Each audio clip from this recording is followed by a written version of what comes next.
Perak லுமுட்டில் உள்ள TLDM விளையாட்டரங்கில் திங்கட்கிழமையன்று அரசு மலேசிய ராணுவத்தின் கடற்படை வீரர்கள் சண்டையிட்டுக் கொண்ட சம்பவத்தை போலீஸ் விசாரித்து வருகிறது.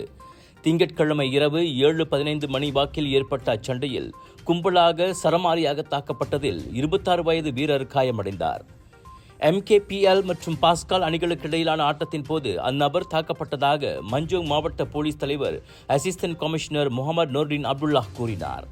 நடுவிரலை காட்டி ஆபாச செய்கை புரிந்ததாக கூறி அவர்கள் என்னை தாக்கினார்கள். ஆனால் அது உண்மையல்ல, நான் ஒன்றுமே செய்யவில்லை என அடி வாங்கியவர் விசாரணையில் தெரிவித்திருக்கின்றார். கும்பலாக தாக்கப்பட்டதில் அவருக்கு முகத்தில் வலது விலா எலும்பு, இடதுபுற கழுத்து மற்றும் தலையில் காயம் ஏற்பட்டு ஆயுதப்படை மருத்துவமனையில் சிகிச்சை பெற்றுள்ளார். கலவரத்தில் ஈடுபட்டதன் பேரில் அச்சம்பவம் குற்றவியல் சட்டத்தின் 147வது சட்டத்தின் கீழ் விசாரிக்கப்படுவதாக முகமது நூர்டின் கூறினார். குற்றம் நிரூபிக்கப்பட்டால் சந்தேக நபர்களுக்கு அதிகபட்சமாக தலா 2 ஆண்டுகள் சிறையும் அபராதமும் விதிக்கப்படலாம். 7 ஆண்டுகளுக்கு முன் போலீஸ் தடுப்பு காவலில் மரணமடைந்த பாலமுருகனின் குடும்பத்துக்கு 3 லட்சம் ரிங்கிட்டுக்கும் மேல் இழப்பீடு வழங்க வேண்டுமென கோலாலம்பூர் உயர் நீதிமன்றம் தீர்ப்பளித்துள்ளது. பாலமுருகனின் மரணத்துக்கு போலீசும் அரசாங்கமுமே பொறுப்பேற்க வேண்டுமென 2022 ஆகஸ்டில் தீர்ப்பளித்திருந்த உயர் நீதிமன்றம் இழப்பீடு தனித்தனியாக வழங்கப்பட வேண்டுமென அறிவித்தது. அதன்படி பொது இழப்பீடு, மோசமான இழப்பீடு என தனித்தனியாக இழப்பீடு வழங்க உத்தரவிடப்பட்டுள்ளது. பாலமுருகன் 2017ஆம் ஆண்டு வடகிள்ளான் போலீஸ் நிலைய லோக்கப்பில் தடுப்பு காவலில் இருந்தபோது மரணமடைந்தார். அவரின் உடலில் 20 விதமான காயங்கள் கண்டறியப்பட்ட வேளை கூர்மையற்ற ஆயுதங்களால் தாக்கப்பட்டதில் கொரோனரி ஆர்டரி பாதிப்பு ஏற்பட்டே அவர் மரணமடைந்ததாக உடற்கூறு நிபுணர்கள் உறுதிப்படுத்தியிருந்தனர்.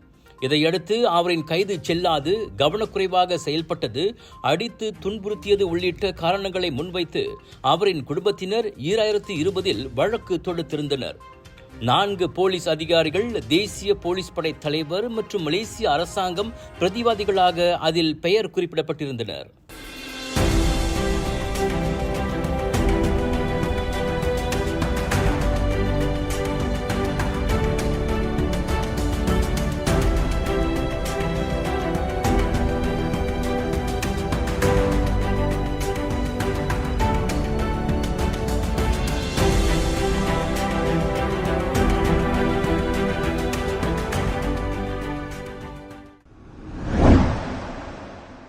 போலி துப்பாக்கிகளை பயன்படுத்தி 1150 ரிங்கிட் நஷ்டம் ஏற்படும் அளவுக்கு கும்பலாக கொள்ளையிட்டதன் பேரில் 3 ஆடவர்கள் மீது மலாக்காவில் 2 நீதிமன்றங்களில் குற்றம் சாட்டப்பட்டது.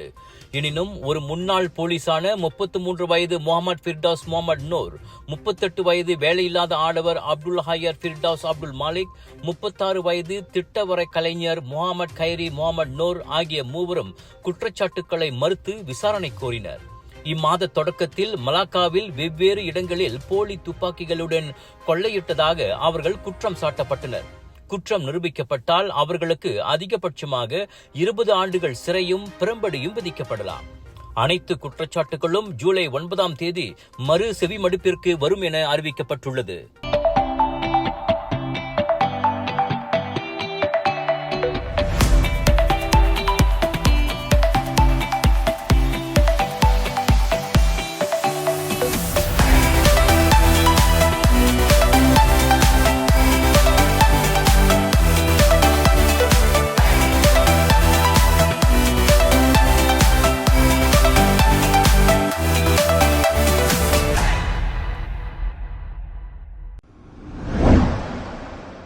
அண்மையில் கைபேசி வீடியோ அழைப்பின் போது இளம் பெண்ணிடம் தனது மர்ம உறுப்பை காட்டியும் ஆபாசமாக பேசியும் வைரலான சமூக ஊடக பிரபலம் கைது செய்யப்பட்டுள்ளார். 27 வயது அந்நபர் புதன்கிழமை பிற்பகல் வாக்கில் கைதானதை வங்சாமாஜி போலீஸ் உறுதிப்படுத்தியது. 1 மாதத்திற்கு முன்னர் தான் இன்ஸ்டாகிராமில் அப்பெண்ணுடன் அறிமுகமானவரான அவ்வாடவர் மே 17ஆம் தேதி வாட்ஸ்அப் வீடியோ அழைப்பின் போது அச்சேட்டையை புரிந்துள்ளார். இதனால் அதிர்ச்சி அடைந்து போலீசில் அப்பெண் புகார் செய்ய நேற்று முன்தினம் அந்த இன்ஃபுளுன்சர் கைதானார். வாக்குமூலம் பதிவு செய்யப்பட்டதும் போலீஸ் ஜாமீனில் அவர் விடுவிக்கப்பட்டார்.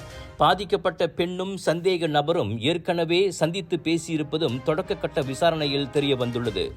முழு விசாரணை நிறைவடைந்ததும் அதன் அறிக்கை மேல் நடவடிக்கைக்காக சட்டத்துறை அலுவலகத்திடம் ஒப்படைக்கப்படும் என போலீஸ் கூறியது.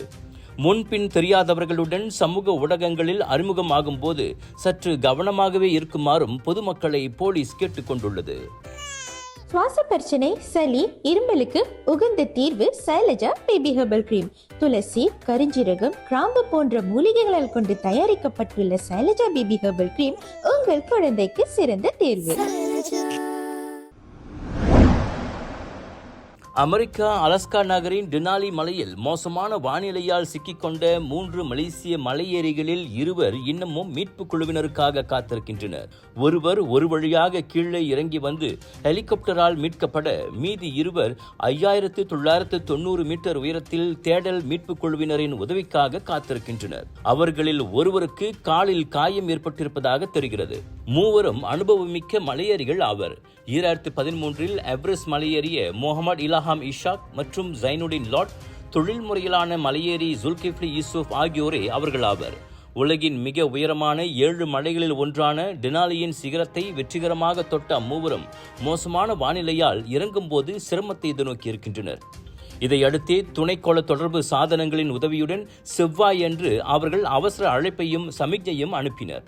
அவர்களில் முகமது இலாஹாம் தனியாக 5ஆம் தளத்தில் உள்ள முகாமுக்கு இறங்கி வந்து நண்பர்களை மீட்க மீட்பு குழுவினரின் உதவியை நாடியுள்ளார். மேலே சிக்கிக்கொண்ட 2 நெருங்கிவிட்ட மீட்பு குழு வானிலை ஒத்துழைத்ததும் ஹெலிகாப்டர் மூலம் வெளியே கொண்டு வருவார்கள் என தெரிவிக்கப்பட்டுள்ளது.